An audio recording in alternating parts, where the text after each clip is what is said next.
Hi everyone, welcome back to my channel.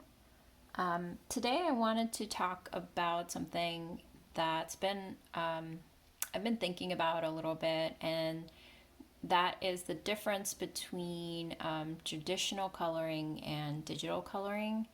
I've recently started using the Pigment app on the iPad and for coloring, and so I kind of have tried out both digital and traditional, and just wanted to give you guys my thoughts about the pros and cons of each, what things I like about one versus the other. So I thought what I would do is do a little coloring from Ivy and the Inky Butterfly by Johanna Basford, and just chat a little bit about my experiences with the two types of coloring. So before I start, what I'm going to do is I'm using 4 different shades of kind of a blue-violet. So these are the Polychromos by Faber-Castell. And the darkest one I have is dark indigo. You can see that. And then probably the next one would be Indanthrene Blue. And I'll put these in the description. And this is Delft Blue and Blue Violet. So none of these are particularly light in shade. So what I'm gonna do, the Polychromos doesn't have a very light blue violet, at least like in this family of colors. So what I do is just go very light with the blue violet, and the good thing about Polychromos is that the changing the pressure that you use can actually make the color come out a bit lighter.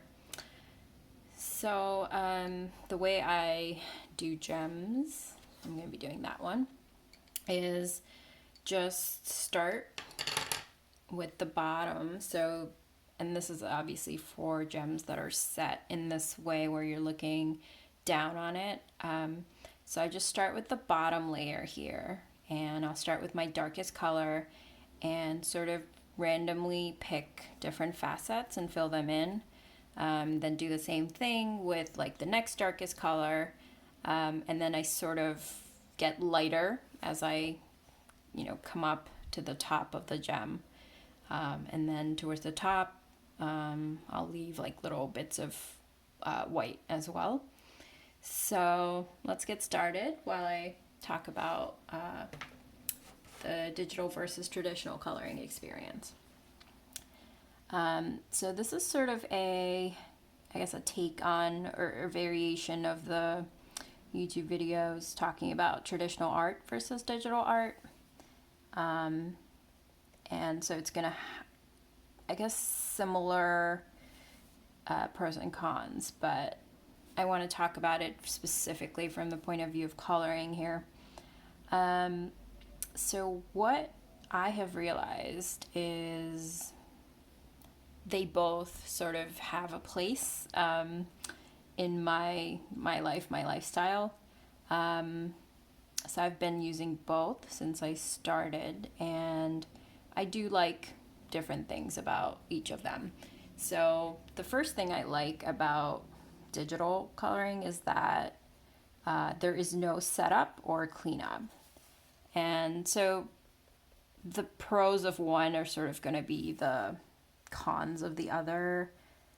So the con of traditional coloring is that you have to do, a lot of setup depending on what mediums you're using. If you're just doing color pencils, then maybe it's a little bit easier, but most people I think use a variety of mediums, so you'll have to get all of those out and set them up, especially things like paint, watercolor, require a lot more setup. So now I'm going to switch to my next color here. And I might come back to the dark indigo. So I'll just kind of go back and forth, just kind of how I feel. This is the Indanthrene Blue 247.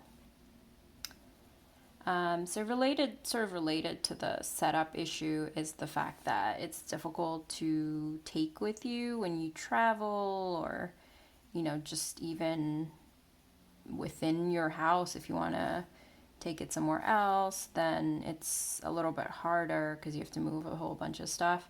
But with the digital coloring, you just have the app and your iPad or whatever tablet you're using. So you just take that and the stylus to wherever you want.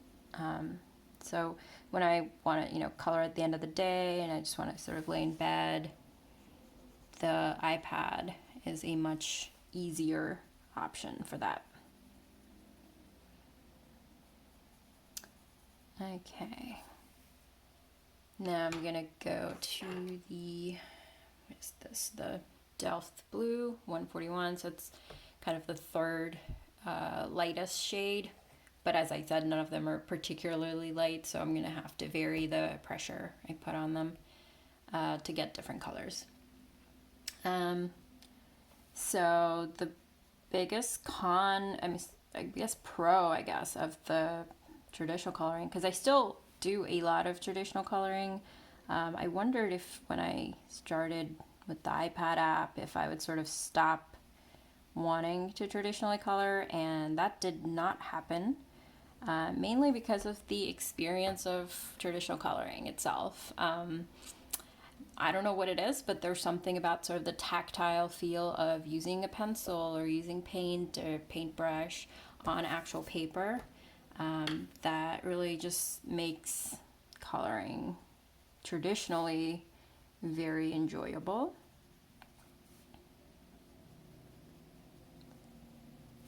So with this color, I'm sort of gonna start getting into the next layer. I'm still putting a little bit in the bottom layers too, but the idea is that I want the bottom layers to be a little bit darker, so it seems like they're receding, they're further from your eye, and they're sort of embedded in this piece of jewelry, so they're a bit in the shadow, a bit darker. And this is assuming that the light is coming straight on from the top. So if you have your light source coming from a different place, you would just adjust accordingly and put the shadows where they need to be.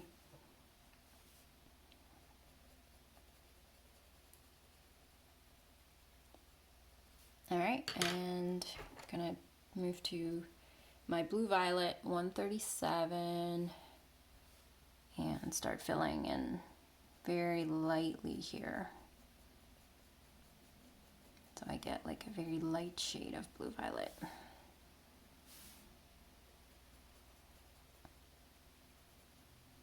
And I'm gonna go over these a few times. That's the thing with Polychromos.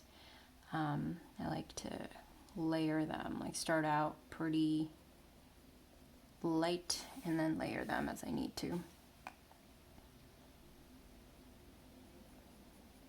And I'm sort of gonna, since there aren't facets in this one, I'm kind of gonna create facets in the very top here by sort of just doing that.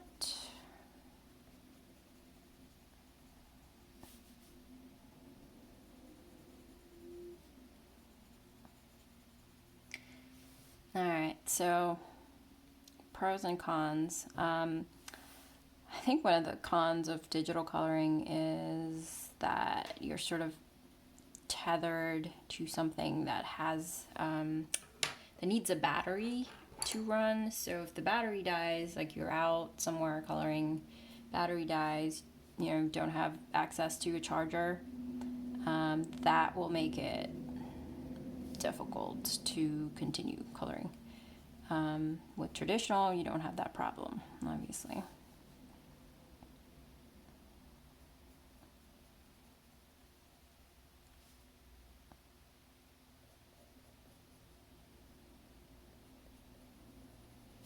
I'm going to put some of these darker colors up here.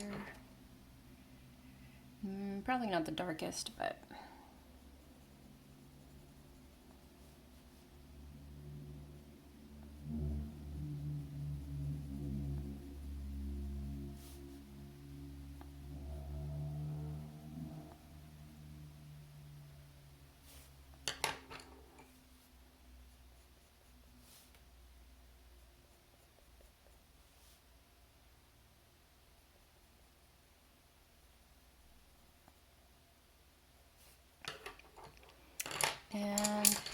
just go through all the layers again, fill in everything.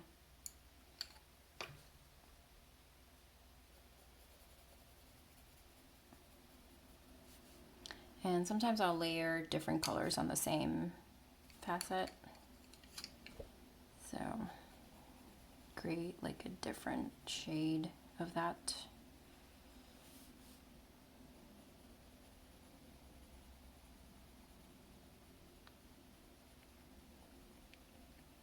Let's see, what other pros and cons here?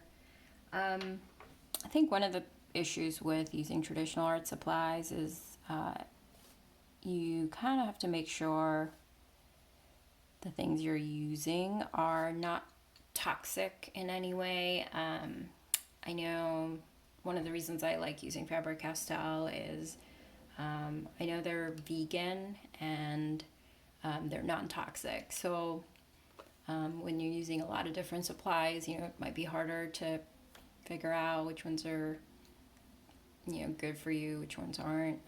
Pastels, for example, can be really put a lot of dust into the air, which isn't great to breathe. So that's one con, and one con of traditional and one pro of digital is that, you know, you don't have any issues with toxicity or you know, even things like your hands getting stained from the pigment, things like that.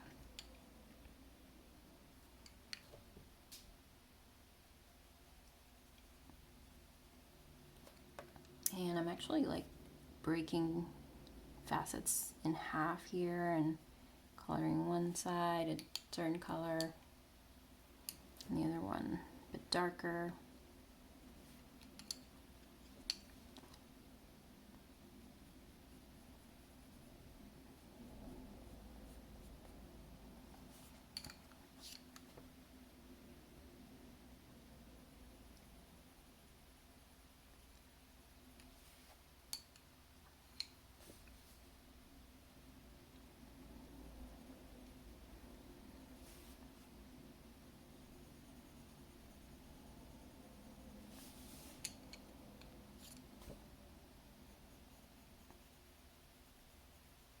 The idea is just to get a bunch of different shades of blue, violet, or whatever color you choose.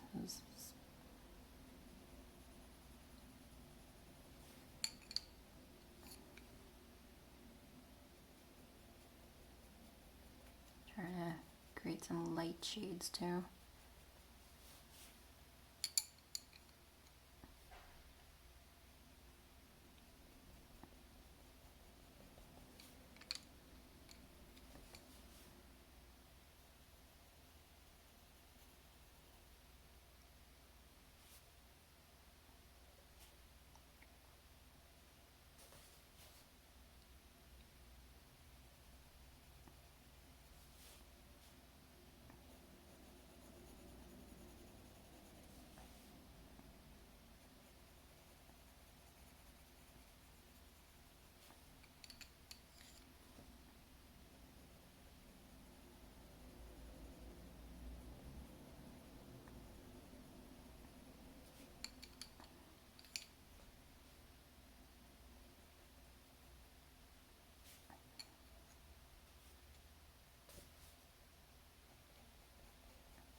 Try to get some of these really dark.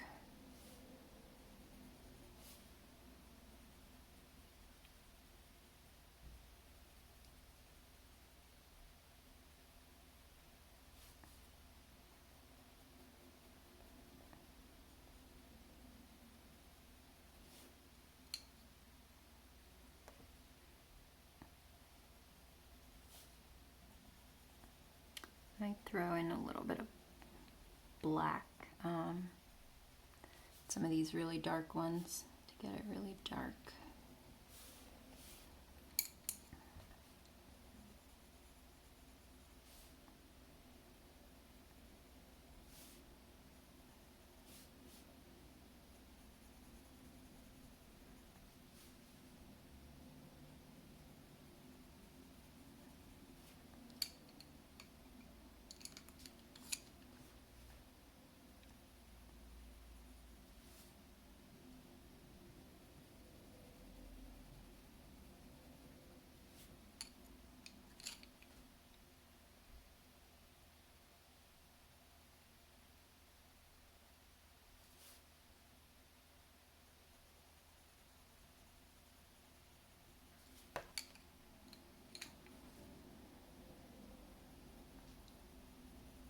because I'm not very good at coloring and talking at the same time. But I think I covered a lot of the major pros and cons here. One other related con for traditional coloring is the paper quality can really affect how the coloring experience is or how the end product turns out. So it's sometimes when you buy a book, coloring book, you don't really know how good the paper is, how it's going to work with your art mediums, things like that. So with digital coloring, obviously, you don't have to worry about that. And you could certainly scan in the book, or, you know, I guess you could buy a PDF version where it's available, but you could also scan in a book and then just color it digitally. But that's sort of a pain to do, at least for me. So I prefer when I can just get a book with good paper quality, or just a PDF version where I don't have to scan it myself. But related to that, though, is that what I'm finding is most illustrators seem to like put out physical books and not digital versions necessarily. I know some do both, some do digital for some things, but their books are all traditionally published. But the other thing I'm going to do real quick here is slightly darken the edges here to give it a little bit of depth, because you know, imagine this is sort of raised, and so this part would be sloping down and kind of, you know, more shaded than the top would be. So to give it a little bit of depth there, I'm just taking my darkest color and going around, putting in a slight shading there.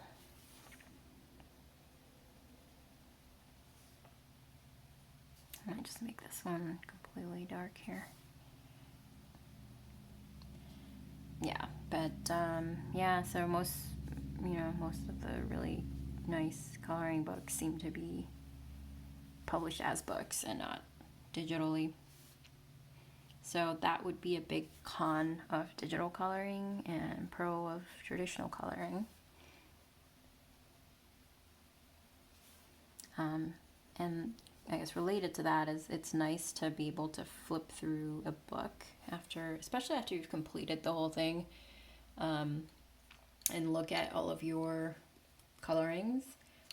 I've heard this from some artists too, that it's nice for them to go through like a sketchbook or physical artwork that they created, rather than going through their gallery in Photoshop or Procreate or whatever it is.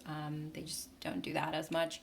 I find that to be the case for coloring too, where it's just there's something nice about flipping through a book and seeing your hand colored drawings and colorings. So let's see. I did make a list of these pros and cons, so let me make sure I covered everything.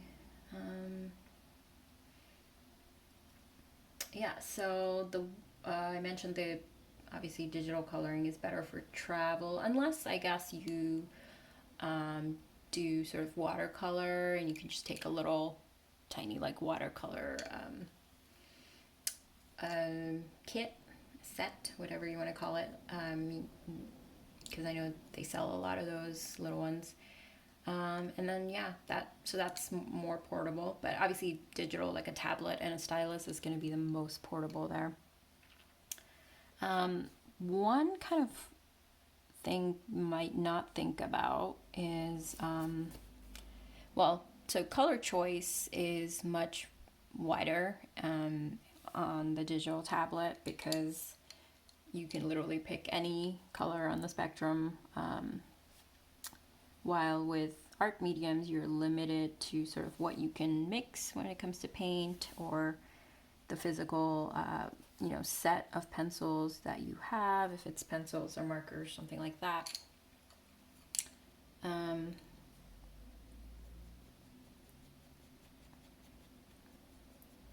But tend to find sometimes that the color choices can be a little bit overwhelming on the tablet. I have the 120 set of the Polychromos, and it's sort of nice to know that these are the colors I have. Obviously I can try to blend a little bit, but for the most part, like, these are what I'm working with, so it's nice to have my swatch sheet and be able to see all of the colors that I have. But it's different on the iPad because, I don't know, I sort of have to choose from scratch every single color. I like sort of come up with it or create it from the, what do you call it, the color wheel they have. So I find that kind of a con, but it's also a pro sometimes when you know exactly what you want things to look like and you can pick the exact right color you want. So that can go both ways, depending. All right. Just trying to darken some of these colors. So I think those are pretty much the pros and cons that I've noticed for digital versus traditional coloring. If I had to choose, I think I would pick traditional. Like, if I had to pick one and I had to give up the other one, I'd just pick traditional coloring because that's, for some reason, my preference. But it's nice to have both, so why not use the pros of both? So I think those are kind of the pros and cons I wanted to talk about. So I'm just gonna try to finish up this coloring, and I'm gonna probably speed it up on the video, and I will show you the end result after.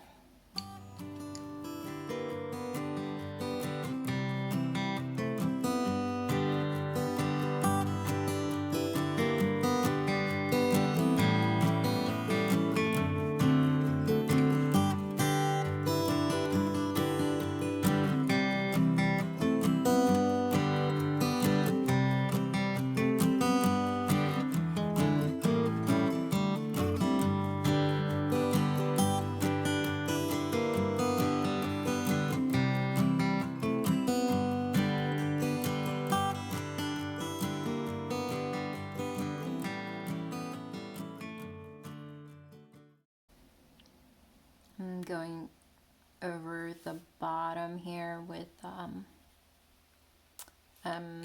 the darkest color. So similarly, just kind of creating a little bit of a shadow to create a little bit of depth. But other than that, I am mostly done.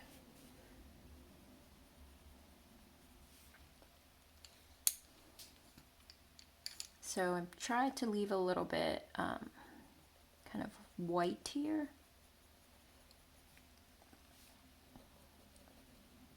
Although I filled them in a little bit. So now the last thing I'm gonna do is just grab a white gel pen and just put a little bit of a bling, like a shine to it. So I usually pick one of the corners here and just go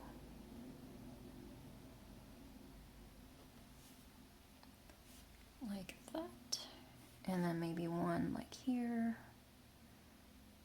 like a smaller one, and do another little small one here. There we go. And that is my gem. So thanks for watching this video. I hope my experiences of digital coloring versus traditional coloring and the pros and cons were helpful. I know they were sort of a little bit stilted because I guess I'm not very good at multitasking here, but just to sum it up, clean up, set up, toxicity issues, color choice, which can be pro and con, lots of color options or overwhelming number of choices. And then portability, issues with paper quality, things like that. Your battery could die if it's electronic or digital. And, the last thing is just that illustrators that I like to buy from tend to be publishing traditional books rather than PDF versions of things. So hopefully that was helpful. Thank you for watching, and please like and subscribe if this was helpful.